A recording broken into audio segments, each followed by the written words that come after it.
that's where we ended yesterday. So what did we do yesterday? We talked about the three key quantities that we're going to be using, entropy, information, and divergence for random variables. So remember, the entropy is the average of the log of the probabilities with a minus sign, where by default we're taking log to base 2. The information, we saw there's various ways to define it, but you can see it as the difference between the entropy of x plus the entropy of y. So this should be x and y, two things, minus the joint entropy of the pair. And then the divergence, which is a property between two distributions, was the sum, the average, with respect to p of the log of p over q. And we sort of asserted that that was positive. We'll see a proof of that today. So we ended by then defining the conditional entropy, which has three ways of looking at it. One is as just this formula, the average over all the outcomes of x and y of the log of the conditional probability. So it's the average of this conditional probability, or log conditional probability. Or we can say we can use Bayes' rule, factor this out. So we get a probability x equals x, and then just have something that looks a lot like the logarithm, but now only looking at the conditional distribution, which we could even write as the average of the conditional entropies conditioned on x being a particular value. But the problem is this depends on x being a particular value, so we average that out over the values of x to get the conditional entropy. And that's where we ended. So what we're going to do today, well, we've got a conditional version of entropy. We now need to get conditional versions of our other things, just going to be notationally useful to have. So, conditional divergence.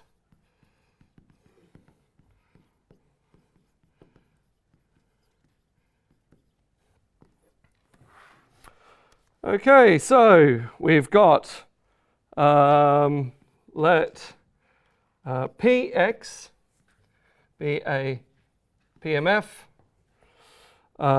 and P given x and Q given x be two PMFs conditional on x in x. Notice the divergence is a bit fiddlier to define, because here we can define conditional entropy really thinking about random variables. Divergence is explicitly not a property of random variables, but a property of the laws. So to define it, we have to use a bit more notation. Okay, so the divergence, also known as the conditional divergence, the conditional Kullback-Leibler divergence, the conditional relative entropy, is defined to be, okay, well, let's try and write this thing out. It is d of p y given x against q y given x. So this is, here I'll call this y given x, y given x. I'll write those here. So this is what I would normally write for a divergence, and then I'm going to condition this on px. Okay, and I've just left a little gap here to make it clear the way these things should be read. This is a pair together, and it's given px, and this is equal to the sum over x of pxx d p y 1 x equals x against q y given x equals x. Well, these are the divergences of these two distributions. Okay, so I should really write this dot given x and dot given x like this. So it's the average of the divergences of the conditional distributions averaged over the thing I'm conditioning on. Okay, we could also write this as in terms of random variables. So we could also write this as being equal to the expected value of the divergence of py1 given x dot given x against p q. Oh, sorry.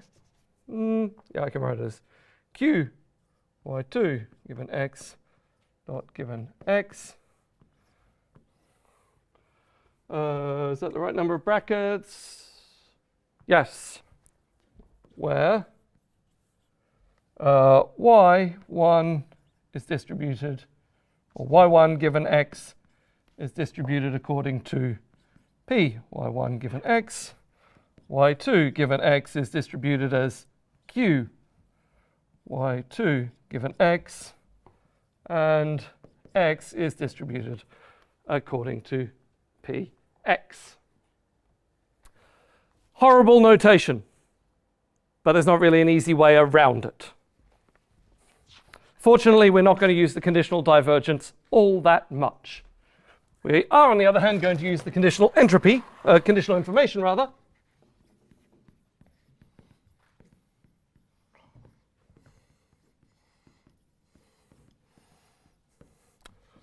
Okay. So the definition is that we need three variables. Let x, y, z be discrete random variables. Okay, taking values in some space x. The conditional mutual information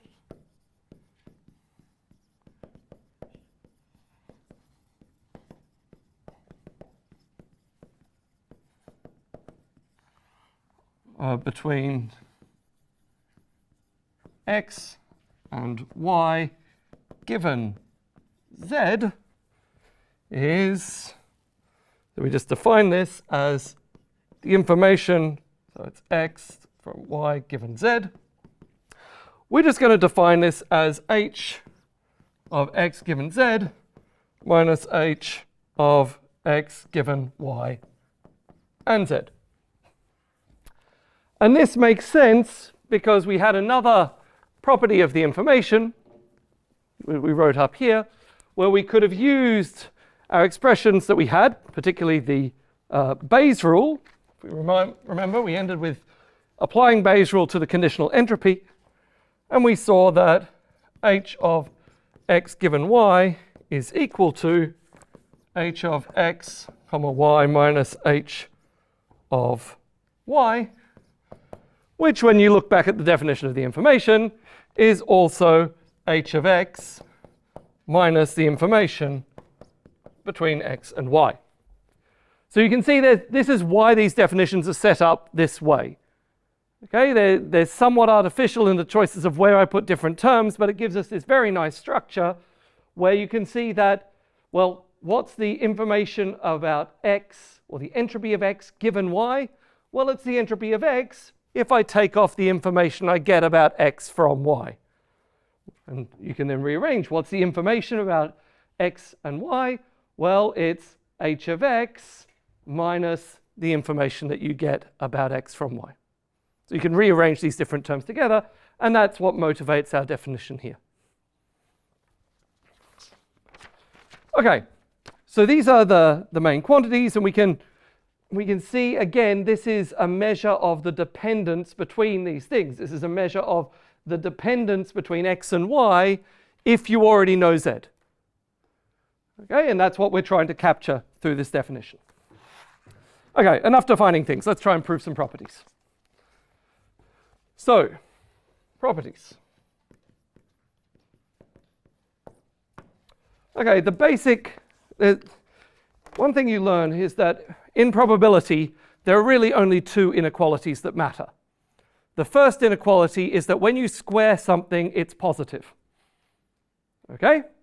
And the second inequality is Jensen's inequality. Who knows Jensen's inequality? Some people know Jensen's inequality. So, Jensen's inequality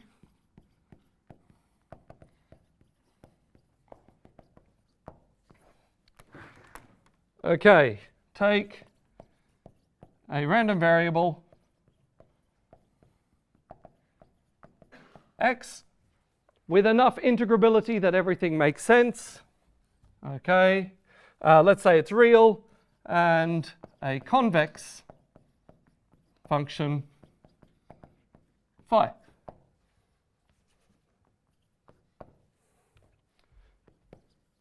Then the expected value of phi of x is greater than or equal to phi of the expected value of x. That is Jensen's inequality. Inequality about general convex functions. Proof.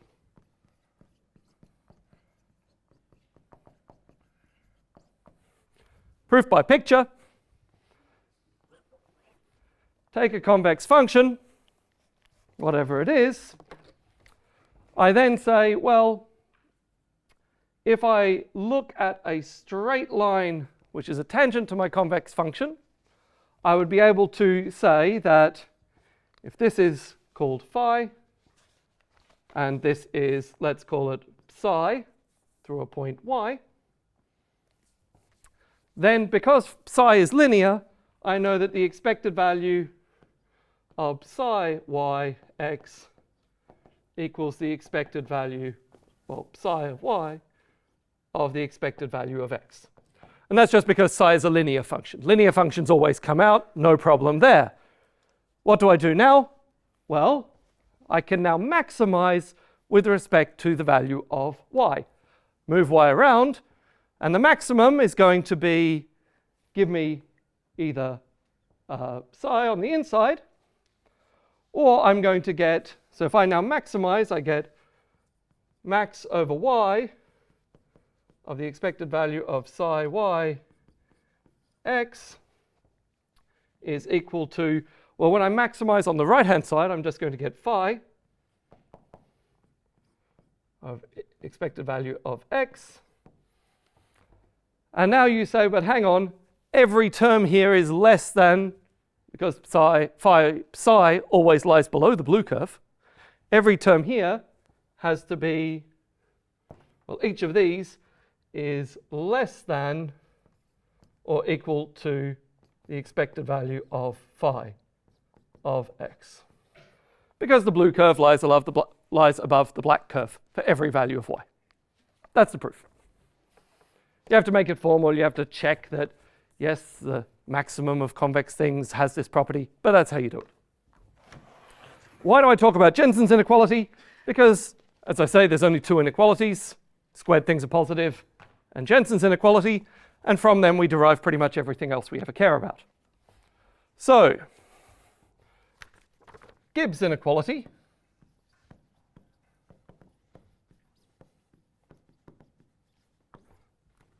So Gibbs inequality is, let P and Q be PMFs on some set X, then minus the sum of Px log Px has to be less than or equal to minus the sum of Px log Qx. Proof. Okay, let x be distributed like P. So it's a probability mass function. Let's give ourselves a random variable with that distribution. Then I simply add this quantity to both sides. Okay, so what am I looking at? Let's take the sum of, so over x of Px log Px over Qx, which is what I would get on the right-hand side if I added the left-hand side to the right-hand side. Okay, so now I look at this and I go, hang on, that's an expected value. So I could write this as equal to the expected value of minus log P of x over Q of x, where x is my random variable. And now I look at this for a moment and I go, hang on, minus log looks like this. That's a convex function. Doesn't have to be increasing, it's just convex. Jensen's inequality applies, so I know that this is greater than or equal to what happens when I apply the convex function on the outside.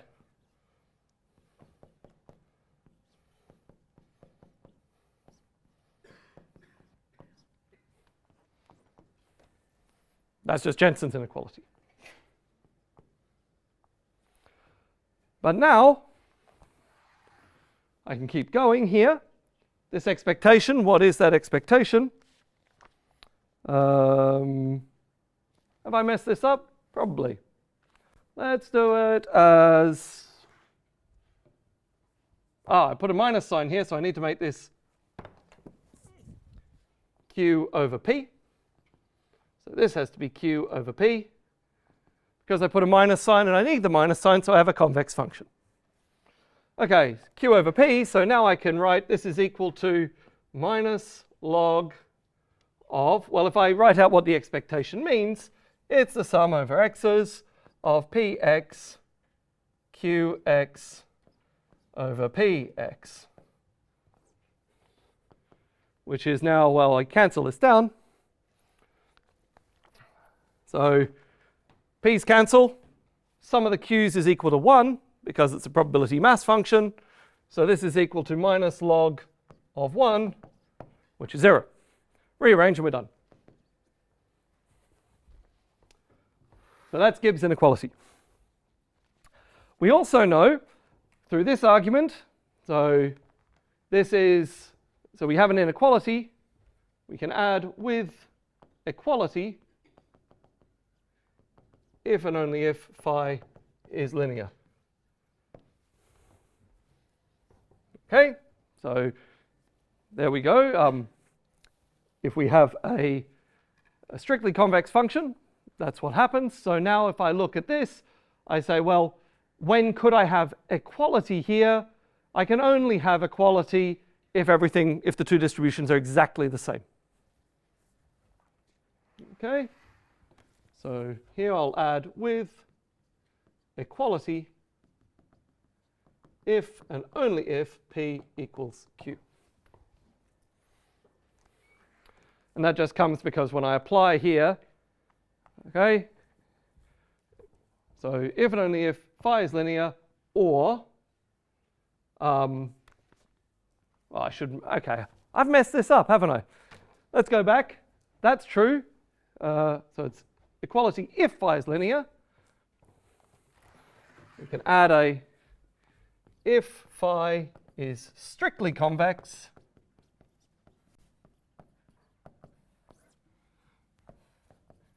then equality occurs if and only if x is constant. Okay? Because when you do this argument, if you've got a strictly convex function, so it always lies strictly above the tangent line, you get an inequality coming out. Okay, so what happens now? Minus log is strictly convex, so the only way I can get this to be an equality is for this thing to be a constant. Because it's a constant and everything's a PMF, they have to be exactly the same. So we're done. All right, we'll get there in the end. Okay. So another way of looking at this is if I think about the map, so we consider the map Q maps to minus the expected value of log Q of x. The minimum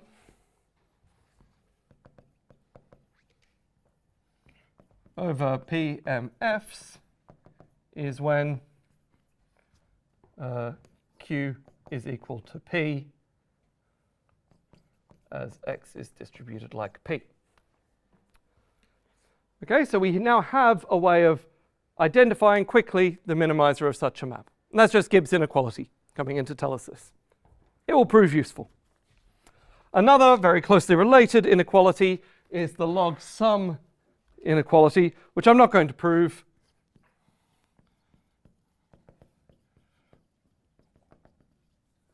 It's basically Gibbs inequality done lots of times and rearranged a bit. So I will leave it for you to do. Let A1, A2 to AN and B1, B2 to Bn be all non-negative. Then the sum from I equals 1 to n of AI log AI over BI is greater than or equal to the sum of AI of log the sum AI over the sum BI with equality if and only if AI over BI is constant. So I'll leave that as an exercise for you to play around to get out. It's not particularly tricky once you've found the right way of expressing it. You need to turn this into a special case of Gibbs inequality.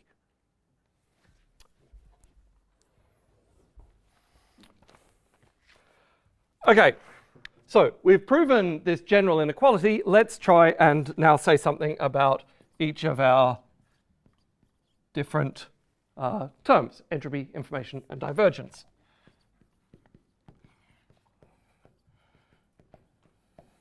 Okay, so we have, so let's first of all think about divergence.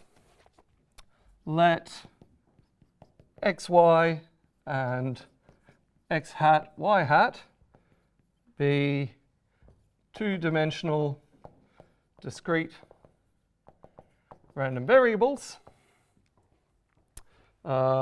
in x cross y. So this is the space. Each of these are in the same space. Then we can say some things about the divergence of their laws. So the first is the information inequality.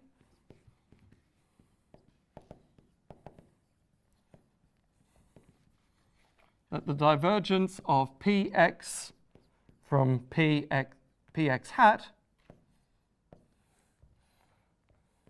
is greater than or equal to 0 with equality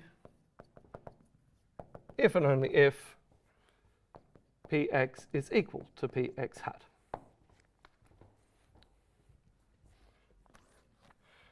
Second property, the chain rule, that the divergence of pxy from px hat y hat is equal to the divergence of py given x from py hat given x hat given px plus the divergence of px from px hat. So I can break up the divergence into the divergence just between the distributions of x and the divergence of the conditional distributions conditioned on the distribution of x. 3. The divergence of, well, this one's fairly obvious, x and y given against x hat and y hat, that's at least as big as the divergence between x and x hat. So the divergence between the joint distributions has to be at least as big as the divergence between the marginal distributions.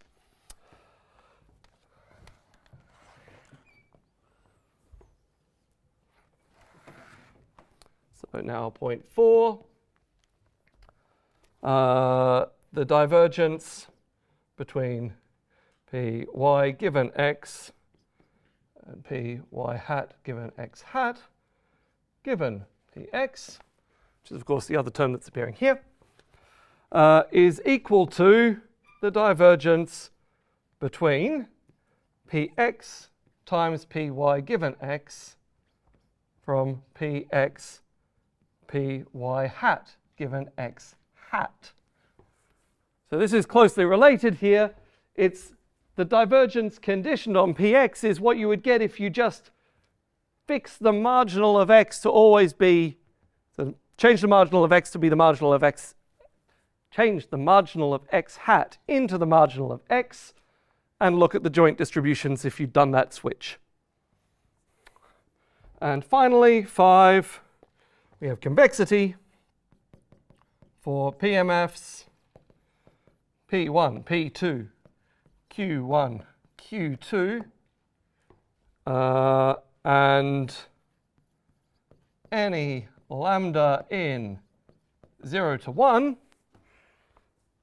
we have the rather ugly looking statement that the divergence of lambda P1 plus 1 minus lambda P2 against lambda Q1 plus 1 minus lambda Q2 is less than or equal to lambda of the divergence between P1 and Q1 plus 1 minus lambda of the divergence between P2 and Q2.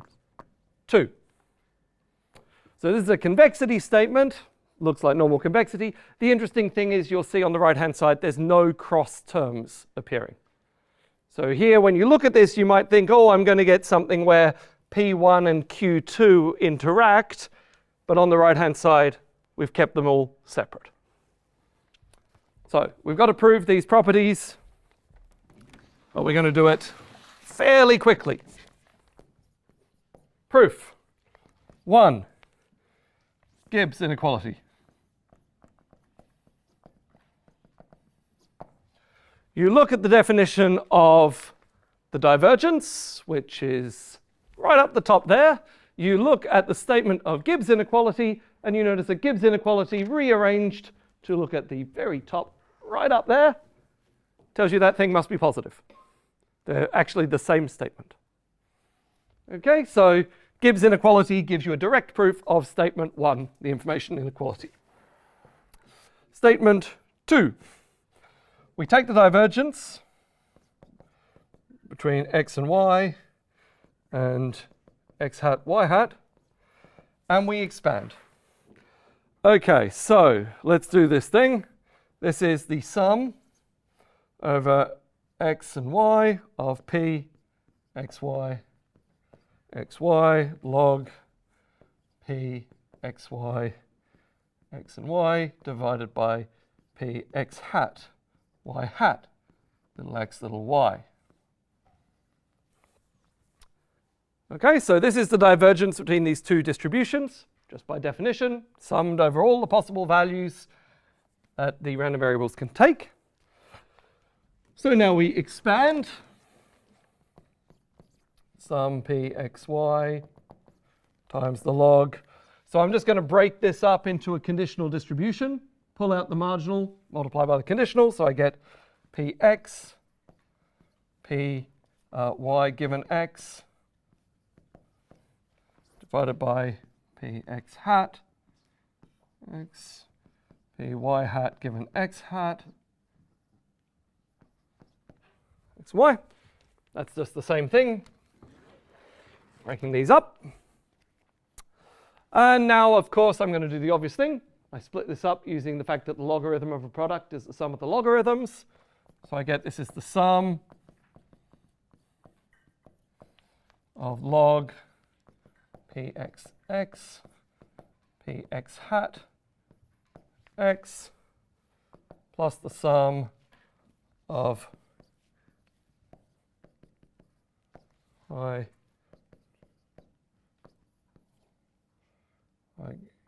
and x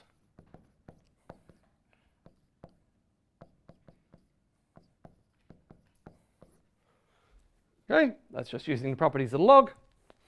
And of course this term is then can be factorized out.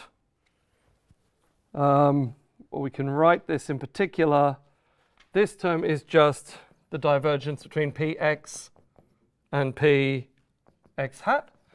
look, there's a sum over x and y, but if I do the sum over y first, pull the sum out over y first, break it all up, the only time y appears is in this place in the equation, and we know that with respect to y we have a probability density. So it's just going to cancel out. Then I've got this term here, and this, we can go through and do the calculation, but this turns into the sum over px of x of d py given x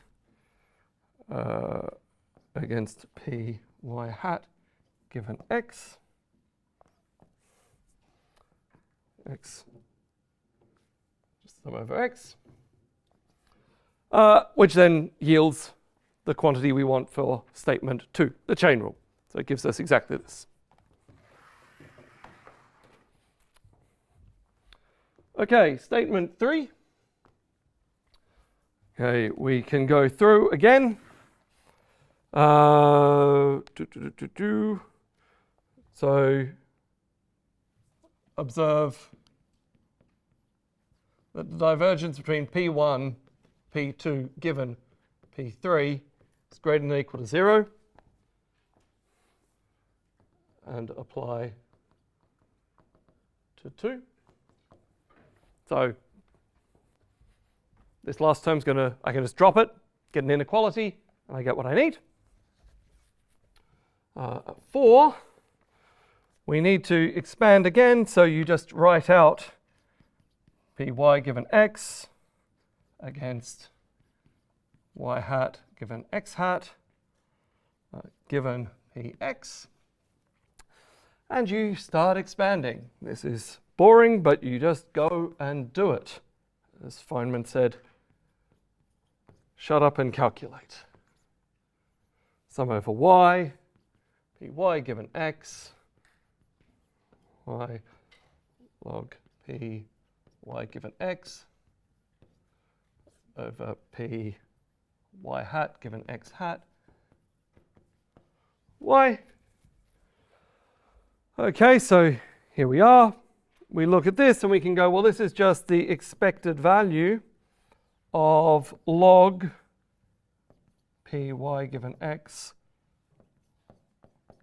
evaluated, at x and y, and py hat given x hat evaluated at x and y. This is evaluated at these random variables.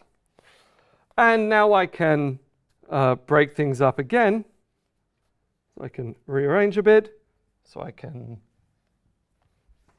let's just multiply top and the bottom by the same thing.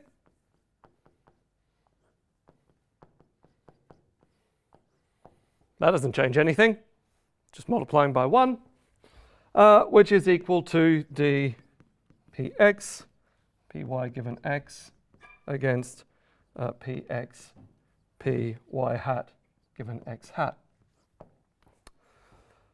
Okay, and finally, for 5, apply log sum inequality to lambda p1 plus 1 minus lambda p2 log of lambda p1 plus 1 minus lambda p2 over lambda q1 plus 1 minus lambda q2. And sum. So you apply it, you sum, there you go. All comes out in the end. Okay, so what we've got, we've proved these 5 properties of the divergence. Everyone happy so far? Now, why have we done it this way? It turns out these are somehow the easier ones algebraically to get our hands on, and we're going to leverage these results to say the things that we're more interested in, which is to talk about entropy and information. So let's talk about information.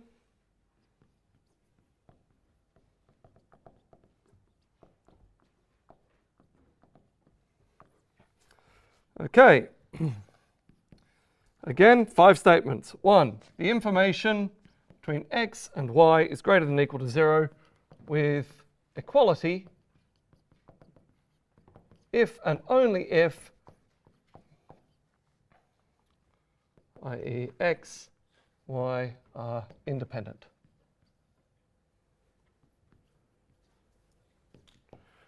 So we can use this notation to say they're orthogonal in some sense.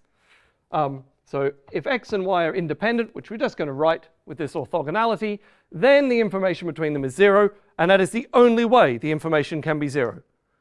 This is unlike what we get for covariance or correlation, where you can have things which are completely dependent but have 0 correlation, because it only measures linear dependence. Point 2, well, we've already seen point 2. It's just the information can be written as, well, it's symmetric, and you can write it as h of x minus h of x given y, and h of y minus h of y given x. We have, more interestingly, the information chain rule, that the information of x1, x2, x3 down to xn and y. So we think of this just as this vector, but of course it doesn't really matter what order you do things in for information, but this can be written as the sum I equals 1 to n of the information about xi and y. So this is what xi and y tell you about each other, given xi minus 1, xi minus 2, down to x1. So you can decompose the information about this entire vector and y, the relationships between these two things, treating this side as a vector and what y tells you. You can decompose that into what y tells you about each term, conditional on knowing all the previous terms. So this is called the information chain rule. Then we get a statement which is fundamentally important, which is called the data processing inequality.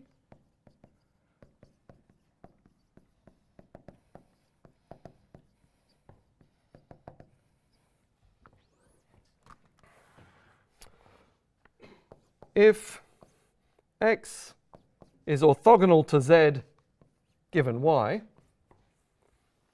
okay, so if x and z are independent conditional on y, then the information between x and y must be more than the information between x and z. And I'll write out the last statement, but then we'll come back to this. 5, let f map the set y to the set z, then the information about x and y must be greater than or equal to the information about x and f of y. So why do I say the data processing inequality is so important? It captures the fact that you're not going to get extra information by post-processing. There's no magic way to come up with information. And this poses a fundamental limit on statistical learning. So a lot of the problems of machine learning, people claim they can do all sorts of things. Fundamentally, the data processing inequality is what limits you, because there's no way to come up with more information than there is in the fundamental data using anything you do to it. There's a few ways to think about this. What does this mean? Well, it means that I don't gain any information about x from knowing z if I already know y. There's another way of looking at it, which is to say that I have a Markov chain x, y, z, and if I have a Markov chain, that tells me that there's no information about the future state that I get from knowing the past except through knowing the present state. There is no information about z that I get from knowing x if I know y. So that's what this statement is saying. It's saying that this sequence is a Markov chain. And if that's true, then the information between x and y must be more than the information between x and z. You can't have gained extra information about x if I only tell you z versus telling you about y, because y is closer to x.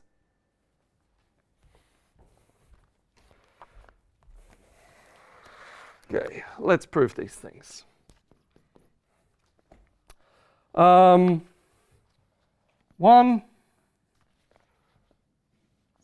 if we write the information as the divergence between pxy against px, py, we're done. Okay, because we can write the information as a divergence, and we've already proven divergence is a positive. Okay, point 2. We know, well, we've seen. It's just algebra. Rearrange it. We've seen this. I wrote it at the very start of the lecture.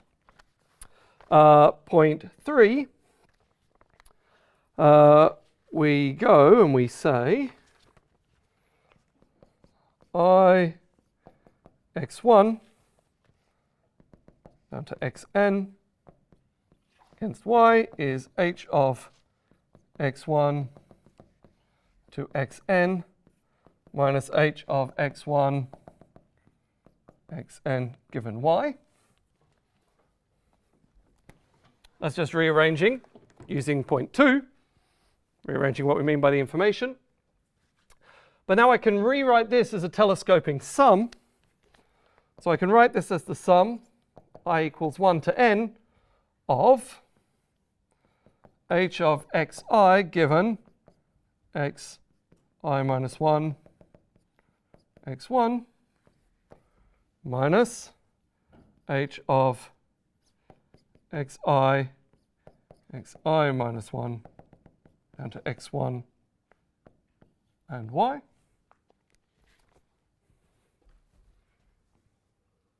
Okay, so that's just breaking up the entropy into the conditional entropy terms by the definition of the conditional entropy. So now I'm breaking this up sequentially, writing it as a telescoping sum. So when you add all of these terms together, you get this. When you add all of these terms together, you get this. And now I look at this and I say, hang on, each of these terms is itself an information.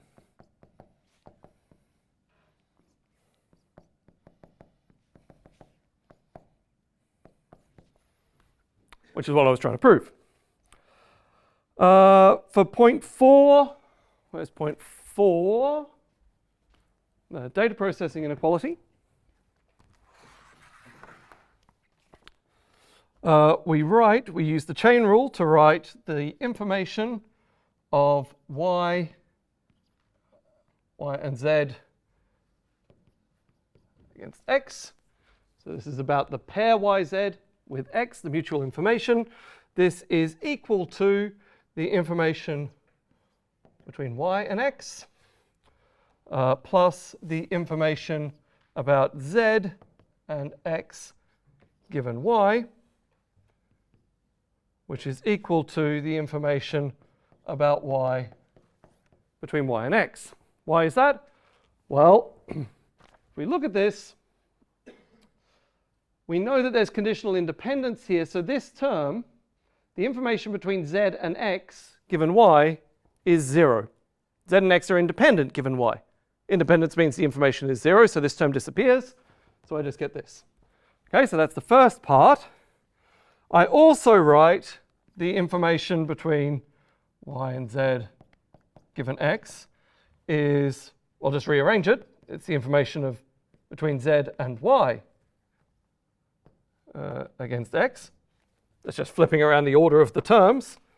This is equal to the information about z from z to x plus the information y to x given z, which has to be at least as big as the information of between z and x, because this can't be negative at least. So I know that this term isn't negative, and all I've done is broken up the information in different ways. So now the information between x and y must be greater than the information between x and z, which is the data processing inequality. And 5, use 4 with z equals f of y. And we're done. So what does this show us? So these properties, we haven't quite got to the properties of the conditional entropy yet. They show us a few things. They show us that the information between x and x is the entropy. Just by applying point 2 here. Okay, we just get the entropy. And so you can sometimes call the entropy the self-information. It's how much information does x give you about itself. Okay, it's how much information does x have, how much does it give you about itself. We've already talked about data processing inequality. You can also draw some nice connections between what we've done and sufficiency in statistics, which are in the notes. We're not going to go into them because in the last 3 minutes, I want to at least write out the last properties of the entropy.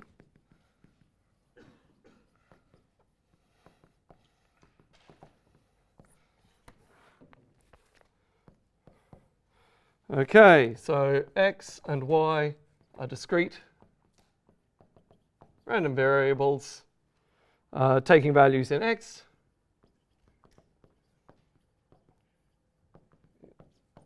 X. So what do we know? 0 is less than or equal to the entropy of x is less than or equal to the log of the number of elements in x. 2. 0 is less than or equal to the conditional entropy of x given y, which is less than or equal to the entropy of x. And h of x given y, the entropy of x given y, is equal to the entropy of x if and only if x or y are independent. And h of x given y is equal to 0 if and only if x is equal to a function of y. 3, the chain rule, the entropy of x1 to xn is equal to the sum of the conditional entropies.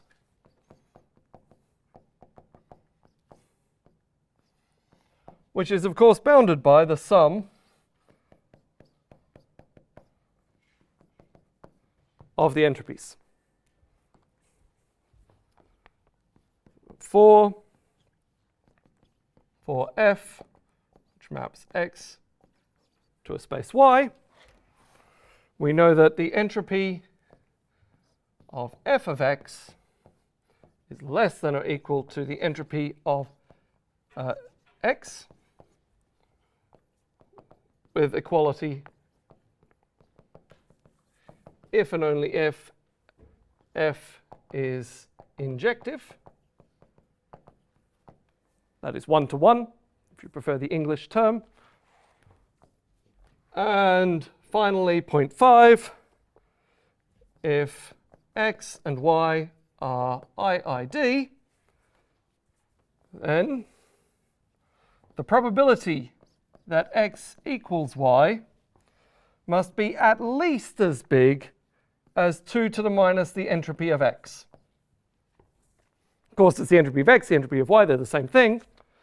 So we can give a lower bound on the probability that they hit each other with equality if and only if they are uniform.